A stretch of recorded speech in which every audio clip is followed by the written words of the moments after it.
kami juga memantau nih, kalau ada orang di luar Islam menghina agama kita, menghina Nabi kita, apalagi sampai menghina Allah Subhanahu Wa Taala, kita nggak tinggal diam, kita cari orangnya sampai ketemu, kita laporkan ke polisi, dan sudah pernah berhasil masuk penjara gitu. Itu tapi memang dia melanggar hukum, gitu ya. Makanya kita di dalam berdebat dengan mereka, kita harus ingat benar-benar bahwa kita punya panduan nih, kita punya batasan. Apa batasannya? Di dalam Quran Allah Subhanahu Wa Taala sendiri sudah memerintahkan kita untuk apa? Janganlah kamu berdebat dengan ahlu kitab kecuali dengan cara yang paling baik, ya kan? Cara yang paling baik bagaimana berarti? Berarti kita tidak boleh menghina orang, kita tidak boleh menghina sesembahan orang, kita tidak boleh menghina agama orang, gitu kan? Kita mengundang pendetanya, kita sewa tempat yang bagus di hotel, di gedung pertemuan gitu. Modal dong. Jadi kita sediakan kamarnya untuk para pendeta itu, kita buka kamar untuk mereka. Jadi mereka hanya modal datang ke hotel, tidur enak, makan enak, besoknya debat, selesai pulang, begitu aja. Tidak semuanya mau, tidak semua mau. Jadi susah memang cari pendeta untuk debat itu susah. Kalau pendeta-pendeta yang kemarin saya ajak debat mereka mau, itu ada satu kelompok yang memang mereka gereja baru, mau promosiin gerejanya. Jadi mereka mau debat gitu. Nanti ada lagi pendeta yang mau karena dia mungkin dia pendeta senior, mungkin dia ingin merasa eksis atau bagaimana, dia mau debat. Ada juga pendeta yang merasa terancam gitu dengan dakwah kita gitu. Akhirnya dia merasa perlu membela keyakinan dia juga gitu. Macam-macam gitu ya. Tapi kalau yang mereka pendeta itu sudah nyaman dengan jamaat dia, sudah nyaman dengan organisasi mereka, kita ajak debat nggak bakal mau. Kalau kita melihat ya namanya kita sedang membela agama kita ya, berarti kan kita harus bisa terjun di media manapun, ya kan? Saya bagiannya berdebat tatap muka. Ada nanti teman-teman kita juga apologet kita yang berdebat dengan mereka lewat online. Jadi kalau saya offline, mereka online gitu. Karena di online pun mereka menggunakan media itu untuk mengajak orang masuk agama mereka, dan itu banyak sekali gitu. Kenceng, nggak cuman mengajak orang masuk agama mereka, tapi juga mereka boleh dikatakan menyerang Islam juga. Dalam arti menyerang iman orang Islam, menyerang Quran, menyerang Nabi, menyerang Allah Subhanahu Wa Taala. Itu yang mereka lakukan. Jadi kita berusaha ya, gimana caranya kita membela agama kita dengan mempertahankan akidah kita, mempertahankan Quran kita, membela Nabi kita. Itu yang kami lakukan. Jadi yang kami lakukan selain kami juga berdebat dengan mereka, kami juga memantau nih, kalau ada orang di luar Islam menghina agama kita, menghina Nabi kita, apalagi sampai menghina Allah Subhanahu Wa Taala, kita nggak tinggal diam, kita cari orangnya sampai ketemu, kita laporkan ke polisi, dan sudah pernah berhasil masuk penjara gitu. Itu tapi memang dia melanggar hukum, gitu ya. Makanya kita di dalam berdebat dengan mereka, kita harus ingat benar-benar bahwa kita punya panduan nih, kita punya batasan. Apa batasannya? Di dalam Quran Allah Subhanahu Wa Taala sendiri sudah memerintahkan kita untuk apa? Janganlah kamu berdebat dengan ahlu kitab kecuali dengan cara yang paling baik, ya kan? Cara yang paling baik bagaimana berarti?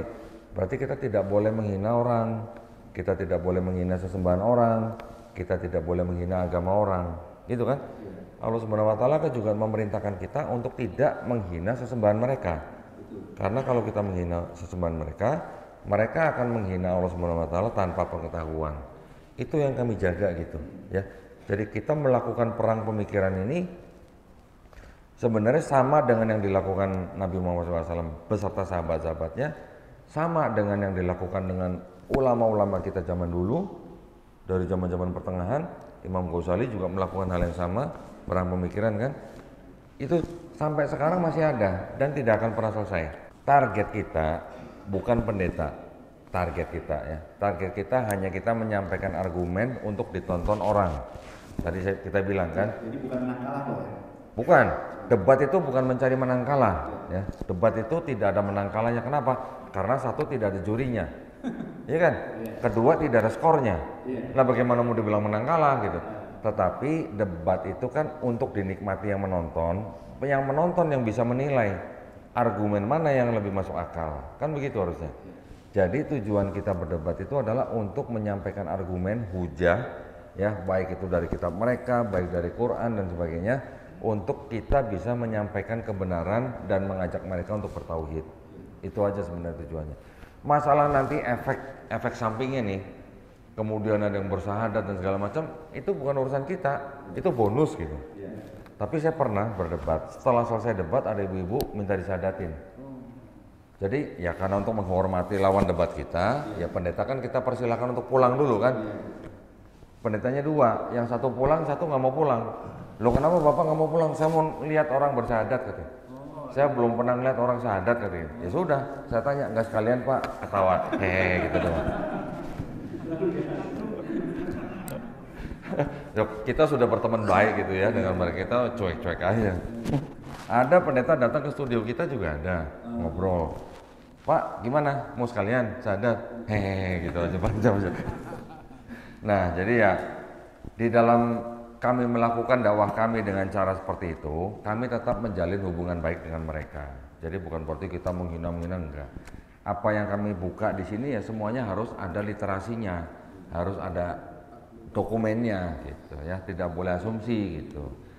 Ya alhamdulillah dengan apa yang kami lakukan setengah tahun ini kami sangat merasakan banyak sekali dari saudara-saudara kita yang dari Kristen menghubungi saya, datang ke studio, berdiskusi berjam-jam loh ya.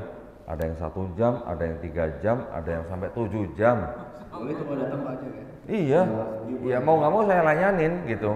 Sampai ngantuk-ngantuk ya sudah gimana. Bahkan bulan Ramadan kemarin karena terbentur taraweh, ya saya menerima mereka, bisa nggak datang setelah taraweh gitu kan.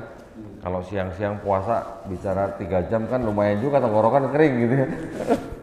Jadi saya suruh datang setelah taraweh, diskusi, banyak yang bersyahadat jam 1 malam, jam 2 malam, pas kita udah harus sahur baru syahadat.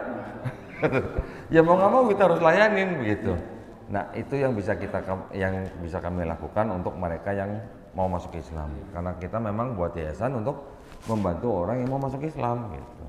Saya nggak pernah ngitung secara detail, ada admin yang menghitung lah, ratusan sih ada, ratusan lah ya, hampir 200 kalau nggak salah dalam setengah tahun ini, kurang lebih lah ya, kurang lebih ya. Karena memang ketika kita melakukan perdebatan atau pembelaan iman seperti ini, kita bisa menggunakan media sosial yang daya jangkaunya luas gitu, ya kan? Dan ketika ada sebuah isu yang sangat krusial buat kita, alhamdulillah waktu itu saya jadi diundang ke podcast di mana-mana gitu. Termasuk yang undang saya podcast orang Kristen juga gitu. Iya, saya sampaikan apa adanya. Ya kita juga namanya berteman dengan mereka, bersahabat dengan mereka, ya kita jangan terlalu kaku gitu lah ya. Contoh misalnya, ada seorang YouTuber Kristen, dia melakukan YouTube itu ya motivasinya untuk cari uang gitu. Oke, ya nggak apa-apa, wajar-wajar aja, halal gitu kan. Tapi setelah dia uang banyak, dia melakukan podcast di YouTube dia itu dengan cara mengundang orang-orang Islam, ulama-ulama Islam diundang untuk menaikkan view gitu lah ya. Ketika dia mengundang saya, dia cerita, oh saya juga orangnya toleransi kok, tenang gitu katanya. Saya juga barusan memberangkatkan marbot masjid naik umroh gitu katanya. Wah keren, saya bilang gitu. Saya cuma nanya, mau nggak pahalanya sampai ke akhirat gitu. Dia bingung, gimana caranya? Asyhadu, saya bilang gitu. Dia nggak mau, belum mau. Ya nggak apa-apa kan, kita cuma bersahabat aja gitu ya. Tapi artinya kita berdakwah dengan cara yang ringan gitu kepada mereka gitu.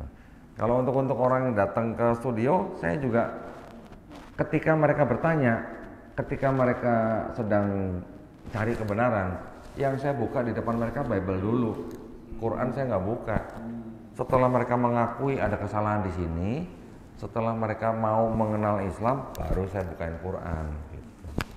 Itu yang kami lakukan gitu. Oke, teman-teman itu udah cukup panjang ngobrol. Mungkin dari jamaah ada yang mau ikut berpartisipasi gitu kan untuk mau bertanya, mungkin panitia bisa di meetingnya untuk yang mau bertanya kita batasi dulu mungkin dari awal dulu, mungkin dari belakang dulu ya. Pakai mungkin dari awalnya ada mau bertanya dari awal.